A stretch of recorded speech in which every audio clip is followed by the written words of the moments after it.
This time, I'd like to introduce Auburn Athletics Director, John Cohn.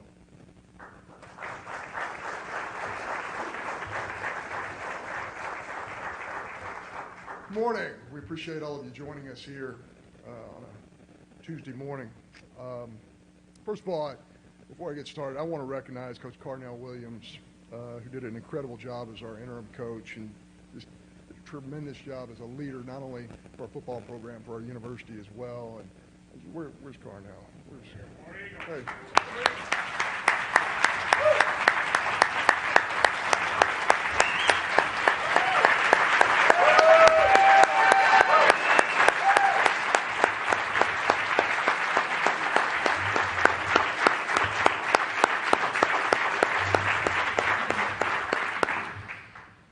I know Coach Williams had a great meeting with Coach Freeze last night, and I'm just thrilled to say I think we're going to have two great leaders leading this football program, and so excited about that. Love to thank our football team. It's never easy with what our football team has been through this season. We know they've been through a difficult time, but my goodness, the last 4 weeks they have played very, very hard football, and we really recognize the effort that they've given. I want to recognize, I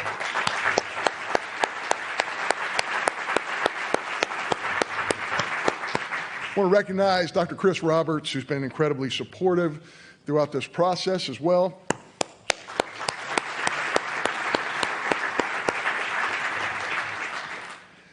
And I want to get into the search just a little bit, and I'm going to get the star of the show up here very quickly, I promise. But because we wanted to do a thoughtful and thorough search, we spoke in person and electronically to industry experts, teachers, professional and college coaches, law enforcement officials, student athletes, parents of student athletes, and many others. We used a search firm and analytics firms, law firms. We spoke to many administrators at each institution that represented a part of all of our candidates' past. We were in search of opinion for sure, but more importantly, we were in search of the truth, and we found it. Hugh Freeze was at the top of our list from the beginning, and we never wavered from that. The combination of on-field success, student-athlete development, recruiting at a high level, along with Coach Freeze's personal inventory of his life, his transparency, and his family support were of the utmost importance to us in this process. In a short time,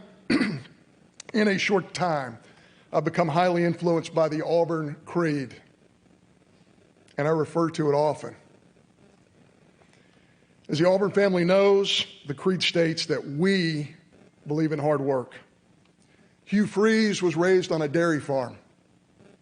He knows what hard work is. He also worked his way up from the high school level to the very highest level of college football, the Southeastern Conference. Coach Freeze was completely transparent with his past transgressions. He showed remorse and had an accountability plan that he's used for the last 5+ years. Everything he disclosed to us turned out to be accurate after speaking with credible industry sources. In this way, Coach Freeze was honest and truthful, another Auburn Creed characteristic.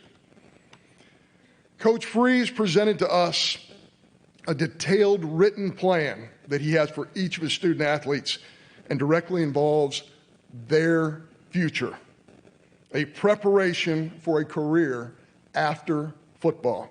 In this manner, he displayed a belief in education, another mainstay of the Auburn Creed. Perhaps Coach Freeze's greatest accomplishment is his relationship with his wife, Jill, with whom he has been married for the last 30 years. Jill? Where's Jill? Yes, that's the rock star, Jill Freeze.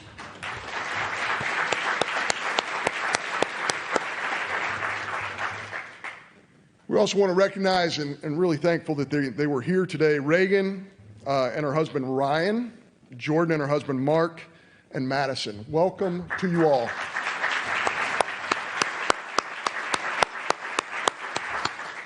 And then with that, I would like to introduce to you Auburn's 31st head football coach, Coach Hugh Freeze.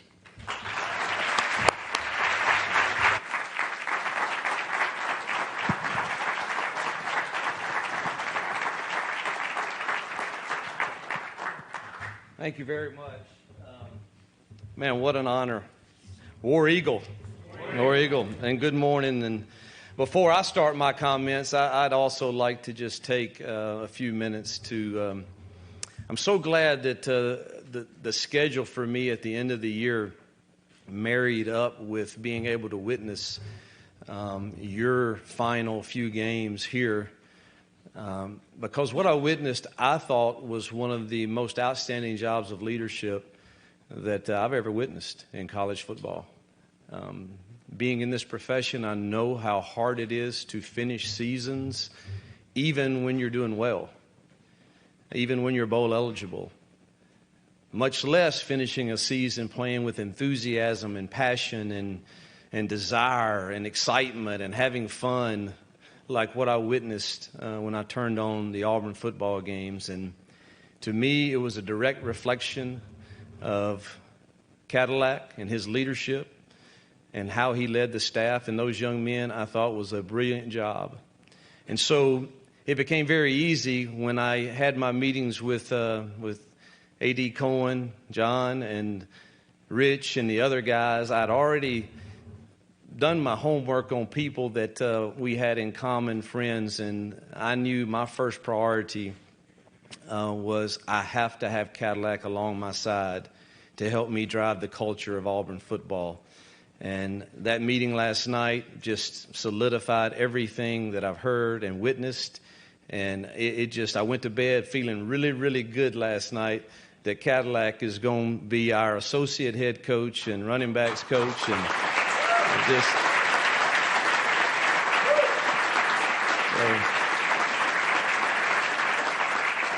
and I told him, look, you got to still do all those running up and down the sidelines because I can't do that. I need you to handle that part of it. And just thrilled that he's going to be with us and teach me so much. We're always constantly learning as leaders. And I look forward to what he's going to be able to impart to me on the knowledge of the Auburn family and just the feeling that you get here when you arrive, and he embodies it every single day, you can tell, and the passion he has for this place. And so thankful he's going to be with us. Thank you to the media for being here. Truthfully, you're part of this process, and you have to report everything you have to report. But, man, we covet you being around our program. We covet you hopefully singing our praises when we start getting this thing rolling. So thank you for being here. To Liberty, I hope that they can hear this message, but working at Liberty the last 4 years for Ian McCaw was one of the greatest joys of our college career. It came at the right time for our family. It was just a beautiful experience. I didn't know if we could win when we went there. Obviously, they were transitioning from FCS, but with all of the support there and the culture we set, we were able to win a lot of big games and go to 4 straight bowl games. And to the Liberty, to Jonathan Falwell, Pastor Jonathan, and President Prevost, and the Board of Trustees, and to Ian, and to our team and staff there, just I owe a great debt of gratitude. To the Board of Trustees here and President Roberts and Athletic Director Mr. Cohen, Rich McGlynn, Lee Van Horn, all of you guys, getting to know you through this process. I'll say this about our new AD and my boss. This guy will measure it 100 times before he cuts it once now. He is as thorough as anyone I have ever met. And I think we are in great hands with his heart for this place, his toughness, his ability to seek wisdom. I think he's a home run hire, President Roberts, in my opinion, and he's got backbone and he's strong. And I love that he was a former coach also. But getting to know you guys was awesome. And thank you for getting to know Jill and I and our beautiful family. To my family, you are the rock stars. You are. And I'm not going to get emotional today. No, I'm not, because this is a great day. It's something we've fought like heck to get to. And I want to just say Jill is the most amazing woman that God ever created.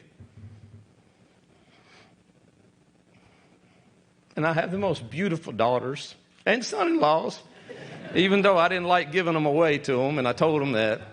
I didn't like that, but they did all right. I like these guys.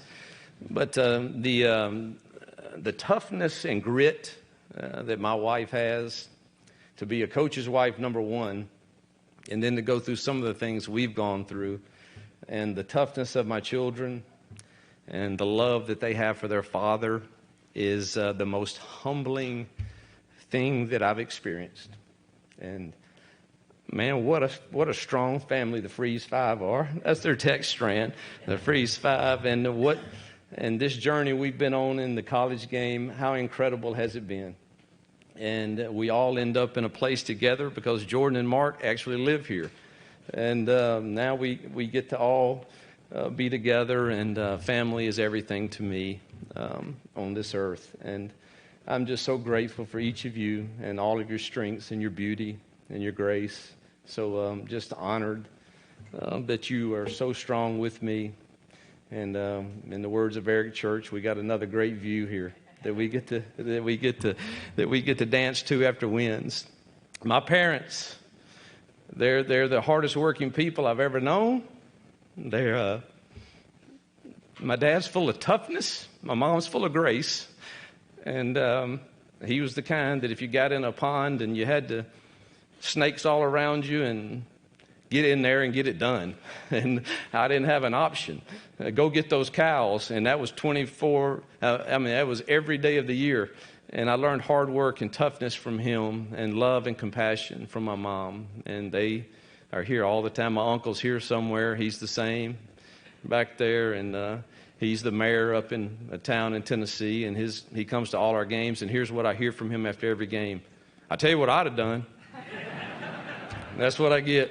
So, dear friends, the Tuies are here. They've never missed a press conference ever of any of my new jobs, and they're dear, dear friends. So I'm so blessed, and obviously we are a family of faith, and God's faithfulness is so incredibly good to us. And I don't know that I can put it in enough words of how gracious and good and faithful He has been to us. So I met with the team this morning. It was an incredible first meeting. I think that we're off to a good start. I look forward to getting with them individually, but I shared with them how we're going to turn this ship and get out of the wilderness here that we might be in a little bit. Every job I've ever taken over has had some type of struggles prior to our arrival, and we've been able to turn them fairly quick. And I look forward to that challenge here with this great staff that we're going to put together and these young men that are going to buy in. But they have to buy in to chasing a standard, and you have to set the standard, and we've got to develop that for everybody, find the leaders in the locker room that are going to adhere to that standard and lead us and be the voice in the locker room, the same voice they hear in the team room or they hear from Cadillac. We need the same voices in the locker room, and that's when you start getting something going that's going to be positive for change. But there's certain core values that I think we have to all believe in and buy into totally. And the first one is faith. And I don't mean faith in the spiritual sense like you believe, like I believe. I don't force that on anybody. It is who I am, and I'm far from perfect, but it's who I am. But faith in the essence of you have to believe in something bigger than yourself to be a great football team, or to be a great university, or to be a great family. It's really not about you. You can't run fast enough, or you're not strong enough to do it alone. So you have to have faith in someone bigger than yourself. The team, everyone around us, the staff, and we have to lay egos aside. It's the one thing I've just really respected about Cadillac in our conversations. I think both of us have been through enough where we just really, it's not about ego or pride. It's about, man, how do we get this done together? And hopefully everyone will follow that lead, and we need players to do the same. So faith. Attitude. Attitude is how we talk to ourselves. So the Auburn family here and the Auburn players, they've heard enough of what's not right and what's not going right and why we're not winning and what the issues might be and how we're going to select a new head coach and all of those things. They've heard all of those things, but it really doesn't matter what any of those say. It matters what we say to ourselves in that team room. That's what matters. Coach Pearl, I don't know if he's here, but Coach Pearl, the job he's done here, I'm going to be just like Bruce Pearl if I can, except for I'm not taking my shirt off because I don't look as good as he does. But this guy is teaching a master class into how to get people to buy into a culture. And I look forward to spending time with him. He's been an incredible encourager to me through this whole process. And I have no idea how involved he was or not, but I'm just telling you, everybody I would talk to around said, man, Bruce Pearl. And I'm like, hey, Bruce, what's up? And man, he would never say anything other than just encourage, man, just encourage. And so I see why people are so attracted to him. And he wins, obviously. But, man, attitude, I guarantee his team talks to themselves differently than whatever the media may say or whatever the outside world may say, the social media world may say about our team. It doesn't matter. It really matters about what we believe about us in the Auburn team room. Mental toughness, we must have it. It's the secret sauce. Very few people have it. It takes tremendous mental toughness to get up every morning, do the right thing with great passion and energy, go to class, go to training table, go to treatment, come to practice, watch film, go back to study hall, go to bed, get up the next day and do it again. It's work. It's work and it's hard. And guess what? Some of those days you get punched in the gut in life and in football. And you have to have the mental toughness to get up the next day and do it again, and do it again, and do it again. And, man, I have fought this battle for the last 6 to 7 years of, man, every day. Mental toughness. Get up, do it again. Great passion, great energy. Do it the right way. You don't measure up every day.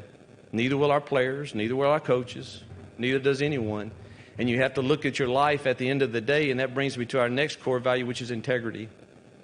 Integrity is not always getting it right, or none of us would have it.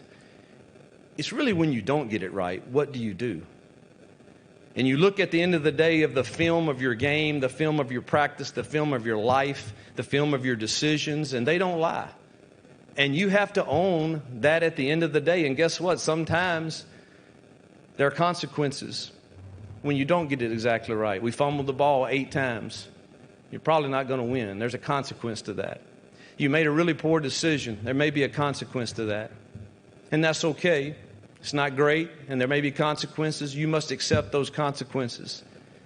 Make the necessary changes, and get up the next day and play the next play. And that's the way we will approach our team, is owning every single day as an individual day. And the more of those days that we win, the more games we're going to win on Saturday. So we have to have a team that buys into having the integrity of a single day and our decisions and our effort and our attitude, everything that can be judged. Love is the next core value. It's the ability to handle inconveniences that come with relationships. When you put a team together of 120 or 125, there are going to be a lot of different cultures, backgrounds, beliefs, issues. Some had father figures, some didn't. And for us to be able to come together as truly a team, we will have to handle the inconveniences that come with the relationships and be tolerant and be great listeners and learn to get to know people and know their heart. And so love. And the last is why, which is you. We need you. We need the fans. We need the Auburn family. We need the staff. We need the players. We need everyone in this building that is involved in our program to buy into our core values to drive this train, to get it where everyone wants to be. It is all of us that must pull together, the Auburn family. You would notice that those acronyms spells family, and I believe that is what Auburn is all about. So why Auburn for us? I'll tell you, I had great memories here. Won a game here, lost a couple. But I will say, from a visiting coach's perspective, it is one of the most difficult places to play that I have witnessed, and that is due to our great fans and our great student body and everyone involved. I turned on that Texas A&M game. I think we were at 3 wins for that game. I thought I was watching a game that would send you to the SEC championship. Now, I wasn't there. Bruce, there you are. So, Bruce, was it that feeling in the stadium? Because it appeared that way from watching it on TV, and I was just, oh my gosh, look at the passion of this place and these people. And I've had some great memories here, but probably the most memorable thing I've had here was not as a coach, but as a dad. My daughter Jordan went to school here. Jill was with Madison on a volleyball trip, and I had the task of moving her in. Jill said her goodbyes at the house, boo-hooing, and I'm making fun of Jill. It's really not that difficult. She's going off to a good place, good school with good friends. We knew her roommate. It's not that big of a deal. I drive over, I unload the truck, hang everything like a dad's supposed to do everything that Jordan asked me to do. Completed the project, start walking down the back stairwell of the dorm. She stops me in the middle of the stairwell and says, "Dad, can we just say goodbye right here?" I lost it. I literally could not talk to anyone for the next hour driving back. Jill was texting, and I said, "I just can't talk right now. I'm struggling." She said, I told you. And that's one of my great memories. But as I'm going back, I'm still thinking, man, that feeling that she had at Auburn, it was family to her. And it has remained that way, obviously, for them to come back here. So while Auburn, it's Pat Dye Field, it's Jordan Hare Stadium, it's the Tiger Walk, it's the Eagle Flight, and it's Rolling Tumors Corners, the Kick Six, it's Bow Over the Top. It's tremendous sense of community, it's pride and passion and that people hold for Auburn. It's the Auburn Creed, man. I believe in work, hard work, which it will take. I believe in the spirit of being unafraid. I don't fear much in life, and I don't think our team will either. I believe in the people. It's the Auburn family. This place is special, and there's no other place that I want to be. I believe in Auburn and love it. War Eagle.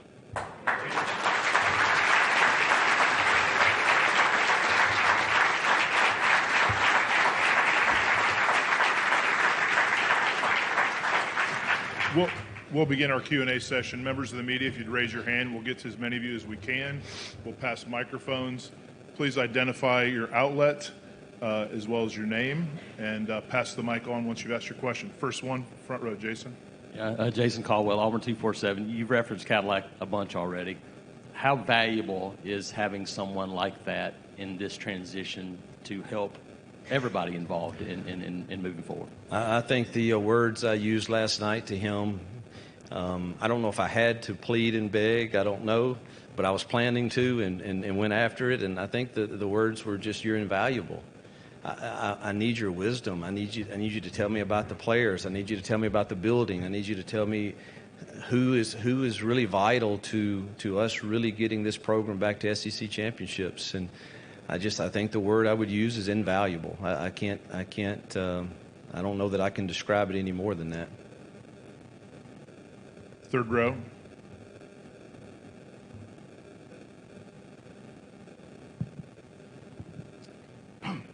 Brian Stoltz, Auburn Rivals. Back in 2018, I think, you told a reporter who I think kind of beats you on the golf course sometimes about rewriting your own story, rewriting your own ending. What's it like to feel that you had that chance now? You know, Jill and I laid there last night when I got back to the place we're staying, and it's humbling. You want to be careful not to sound like I don't believe in deserving something. I believe in earning something, and I do believe we fought to earn this, and it's been rocky at times, but you can become overcome with emotion because of truthfully, I feel like, and this is no offense to another school or anything, but I feel like I've leapfrogged where I was at that time by being in this family and this culture here, and I loved my time there. But I see this as one of the top 10 football programs in the nation, and I believe that. And so I don't want to get emotional. We had that cry last night, so we've celebrated that. And I don't know if rewriting the story is exactly the right word, but it's going to make for a good ending. We're already. I couldn't win any more in life than look over there and look at my friends and my family. I can't win any bigger than that. So I'm the most competitive dude I know, but and I want to win in football games, but I've already won in life, and that matters a lot more. Front row, far right. Mark Murphy from inside the Auburn Tigers and 24/7 Sports. You've done this before, transitions at Arkansas State, Ole Miss, and Liberty. What were the important things for you that made those things work well? And also, have you talked to Gus? All right, 2 questions. Let's take the first one. Staff has to drive the culture. I'm not near as concerned about X's and O's with most of the staff. The defensive coordinator's got to be masterful at that. But the rest of the staff, obviously, if I were to show you the number of texts I've received of big-time college coaches wanting to come to this place, it's going to be very difficult to decide. But what will be the deciding factor is putting a staff together that I think complements each other and drives the culture consistently.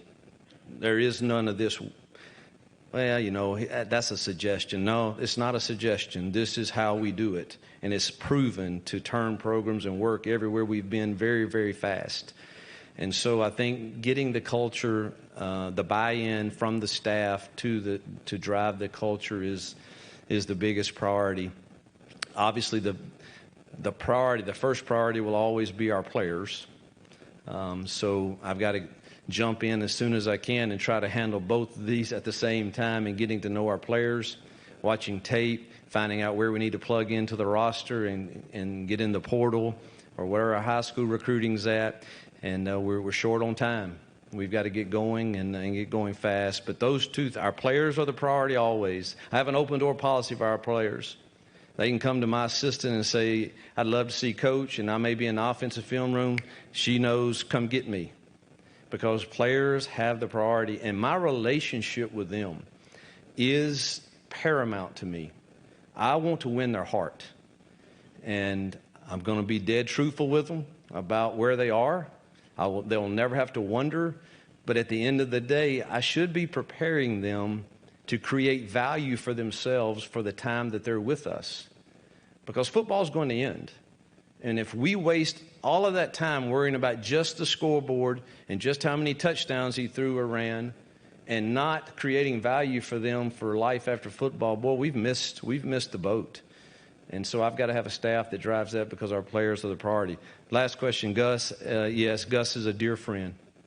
He and Christy have been faithful to Jill and I for years, in particular the last 6 or 7. And I think he's one of a great human being, a dear friend, loyal, strong. Just think so much of Gus and Christy. We're going to stay on the front row in the middle. Ryan Hennessy, NBC 13, WVTM in Birmingham. You look at the building you're in right now, brand new facility. I can see the smile on your face. One of the best, if not the best, in the country for college football. The game day atmosphere is second to none. How far away is this program from getting back to that national championship form that the 2010 time was? And I wish I could say. I haven't had a chance to even evaluate our roster yet. I don't think, Cadillac could probably help me with this answer, but I think we can turn it fairly fast with the new world we're in. Because I believe with the commitment that's been shown by our fans, boosters, and administration to invest in things like this that matter in recruiting, and they matter in the NIL, on the Victory Fund, and all of that matters today. And it didn't 10 years ago. You didn't have that, and so the turnaround's a little different. Kids couldn't just leave a school and come to Auburn. They can now. And so I do think we've got to be careful to get the right kids that fit our culture. But at the same time, it's much easier to add to your roster now than it was, when I took over at Ole Miss and they hadn't won an SEC game in 2 years. And obviously we're going to some New Year's Sixes in year 3 and 4. So I see no reason why, with the current structure, we can't do this fairly fast. Coach, we're going to go far back. No, excuse me. To the cameras. Thank you. Jack Patterson, WRBL News 3. Coach, what lessons have you learned from your last stop at Liberty that you're going to be able to take with you here to this new endeavor here at Auburn? Well, the culture is going to be the same that we've created. I know that it works and it wins, but, I had a great 5 years at Ole Miss. They were great to me. My story's well documented. I let some people down, a lot of people down, and I'm very sorry for that at the end of that. But I've spent the last 6 years trying to earn the respect and trust of my family, teams, administrations, everyone that was around me. And, that's the lesson I probably learned, is just keep working to earn people's trust. And when they get to know you, man, a lot of that comes when they get to know you, if they just give you the chance to earn that trust. And I'm thankful for Liberty, obviously letting me earn that. And I think they would say, man, the guy he served us well, and I want to do the same at Auburn. I think probably the number one thing that the last 6 years, the last 4 years, is this idea of when your commitment to something is greater than your feelings, that's when you really get the results that you want. And there's a lot of times we operate out of our feelings as players or men or coaches or in general. And if we operated out of our true commitment, for me, it's to faith, family, and friends, and family being my Auburn family now. When we operate out of our commitment to those, usually at the end of the day, we really like our decisions. Fourth row, Bill. Raise your hand, please. Thank you. Yes, Bill Cameron, ESPN 1067. Coach, you were talking about staff. Any ideas on the staff now or timeline as to when you'd like to have them in place? I've got a list of every position and a lot of great candidates. There's some here, there's some where I just came from, and they're all around the country. I'm constantly getting texts. My agent, who I have forgot to thank, Jimmy Sexton, he's not only been a great agent, but he has been a dear friend to me through a lot of tough times, and he's been strong and faithful, and I thank him. But he's got a whole list too that he presents to me this morning. So, I just hadn't had a chance yet. I was so hesitant during the process to respond to media or to respond to this guy that would text me, and I'm like, oh my God, that'd be a great hire. But I just was so guarded because I wasn't real sure exactly what John was thinking or Rich was thinking. I knew I was in it, but you really couldn't tell exactly where you were. You felt kind of good every time I talked to him, and loved visiting with him, and so I was just so guarded that I really haven't turned my attention to that yet, but it will happen quickly this afternoon, hopefully, when I wind up all of the events of this morning. I'm going to go to the left here, third row. Joe. Hugh, JosephGoodmanAL.com. 2 questions. One, there was a time when Greg Sankey wouldn't let anyone in the SEC hire you. I'm wondering why you think you deserve a second chance. And then second question, why are second chances so important?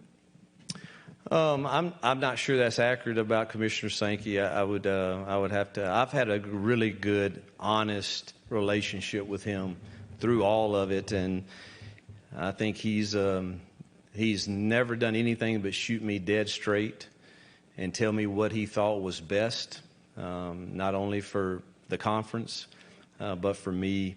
And I appreciate a man that treats you like that, and thankful for all of his leadership. I think it was the right move for me.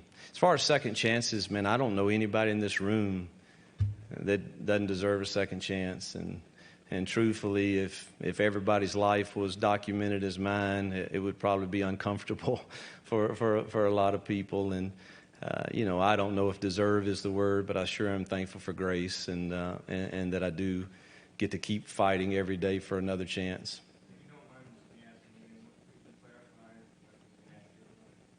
Inaccurate about? Well, I've never been told that by Commissioner Sankey, so I'm not sure that's accurate. I believe I had chances to get into the league as an offensive coordinator, and I chose to go to Liberty as the head coach. So I'm pretty confident of that. And but I thought I did seek his advice, which I value. I just said I think everyone deserves a second chance, and I think we fought to earn people's trust back, and we'll continue to do that. We're going to go to the middle. Michael, raise your hand, please. Thank you. Michael Giddens with the War Report. Coach, you as an offensive head coach, I know you're going to hire an offensive coordinator, but do you have an idea if you plan to call plays this year?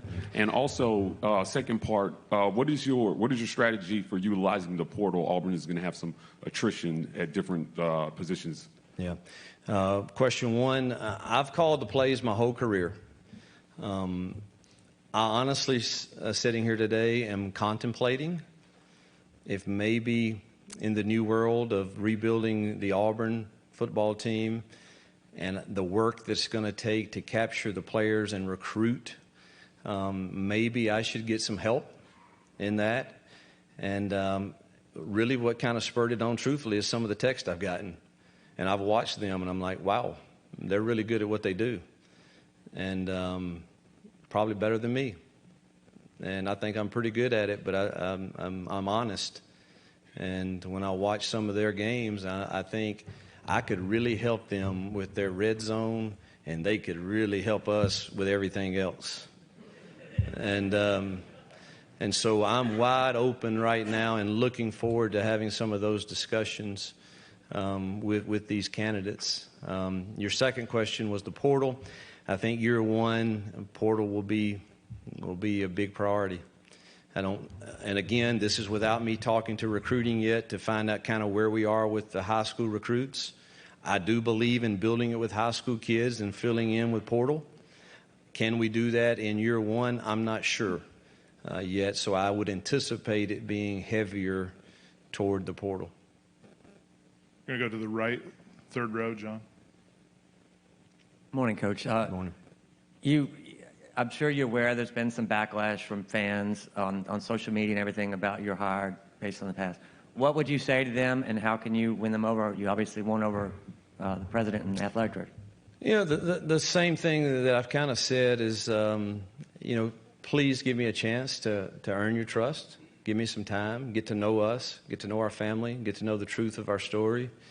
And I think that the ones who have done that have said, man, you know what, I kind of like this guy and I kind of like his family. And, but that's all you can ask is, man, give us a chance to earn your trust, and I think you'll like the end result. We're going to go to the second row. We're going to hit three in a row, starting with Tom. TomGraynail.com. Hugh, there was a report yesterday that as part of taking this job, you've agreed to relinquish control of your social media accounts. Is that accurate? And no, that's not accurate. Okay. I mean, how could you in this day and time? Keep it. I think there may be wisdom in it, though. Justin Hookinson, Auburn Live on 3 Sports. We've heard a lot about the pros, about you as a coach. What are some things, I guess, that you think you need to work on, or things that you've learned over the last few years that you're still learning that you can sort of develop and you think you can bring into this job? I'm really trying to be a better listener. I'm not great at that. I'm better now. The last 4 years, I've had to really make myself work at that. And I think that's what players really need today is, man, this head coach will listen to me and hear the whole story, and it helps me understand them more so that I can coach them better. And I think that's the number one thing that I'm continuing to try to develop in myself, is to be a really good listener to our young men and their families, and so that after I complete my listening and understand them better and I shoot them straight, I think they accept it. We feel like we're in a relationship. It's not that, dude, just stay eligible, stay out of trouble, and make that scoreboard work out for me so that we can get everything that all the Auburn family wants and they can sing our praises. That's all great. We want that. But I think we really win their heart when we are in relationship with them. And that's why I'm considering even backing off some in the offense, just so that I don't miss that. New bias. New bias, WillbornL.com. Hugh, good to meet you today. Hope you're doing well. Good to meet you. I can't find you. I'm right here. Okay. All right. Pleasure. Yeah. I'd ask you how you're doing, but it seems like you're in a good mood. But from there, talk to me about Robbie Ashford and how he might compare to Malik Willis. And that's a question a lot of people want to know. So we've had great success with our Liberty transfer. Our Auburn transfers at Liberty. Obviously, Malik Willis comes there and becomes a draft pick at quarterback, and we had Jay Hardy and Dre, D linemen that came from there, and they were incredibly good for us this year. And so when I watched Robbie's last game, I think I told John, all right, he's got me intrigued now. You know, I knew he could run around, and obviously that's a very positive, but I saw him make some throws in that game. There's one in particular in the right corner of the end zone that was a really, really, really difficult pass, and it was beautifully done. I do think I have a gift to help develop quarterbacks. I think if you look at everywhere we've been, we've had pretty good success with that, and I'm very anxious to get to work with not only him. He's a tremendous athlete, but I think there's other good players in that room too. But I was impressed with how I thought he improved. Coach, Jake Stansel, WBRC in Birmingham. Of course, we know you've beaten Alabama while at Ole Miss. How much are you looking forward to matching up against Nick Saban in the Iron Bowl? Well, you don't take this job if you're not built to want that. And I welcome that. I want it. I want to be in that arena. I want, I really, really, really enjoy that type of game. And I have a great respect for Nick, and he and Miss Terry have been really good friends to us too. But I hope they're a little nervous today. Coach, we're going to take two more. Third row and then front row. Jeff.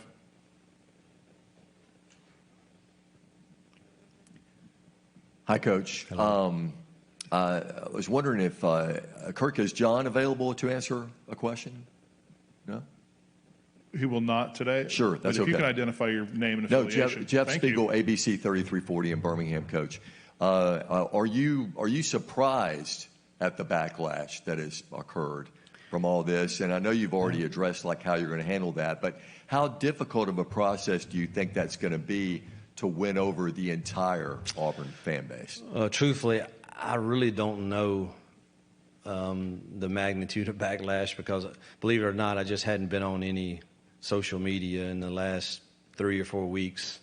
I have an account, but somebody else has been running it. But so I really don't know. And look, I've come to grips with everybody doesn't know me, everybody doesn't care to get to know me, and everybody has an opinion, and they're entitled to that. All I would ask is the ones I care about is the Auburn family and the players and the administration and my family. That's the ones that matter, and that's the ones I'm saying take the time to get to know us.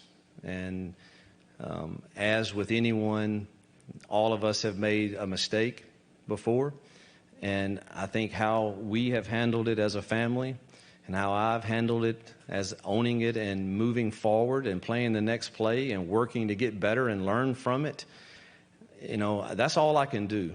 And I'll continue to do that every single day. And what I did was what I did, but it's not who I am. I know that. They know that. And hopefully everyone else will get to know that. But I really can't spend my time worrying about whatever it is that's catching the attention of the backlash. So I just want to move forward and continue to do what I've done the last 6 years and put my hand to the plow and go to work and don't look back. Front row. Hi, Hugh. Rosa Hi. Vangelo, WSFA. I know you said that this first year is going to be heavy in the transfer portal, but how would you describe yourself as a recruiter, and when do you think you will start? There's a lot of local talent in the area. Man, I can't wait. I'm begging Rich and those guys to let's finish up our schedule so I can go recruit. Our first day out can be this weekend, and I've got to figure out, but I haven't even talked to see where we are with the high school, but I know it's one of the better years in the local area, and we've got to go make some headway in a hurry. I think I'm really good in recruiting in the living room. I think I'm really good at casting our vision. I think I'm really good at building relationships with them and the significant people in their decision-making process. Auburn is easy to sell. Just come and see. That'll be our message. Come and see. Come and see. Come and get the feel. Come see. And if we get them here, I think it'll be tough to beat us. Coach, thank you for your time. Just a real quick thing. We're going to do a photo op up here with John and Coach Freeze, and then we'll do a photo op with Coach and the family. Thank you so much.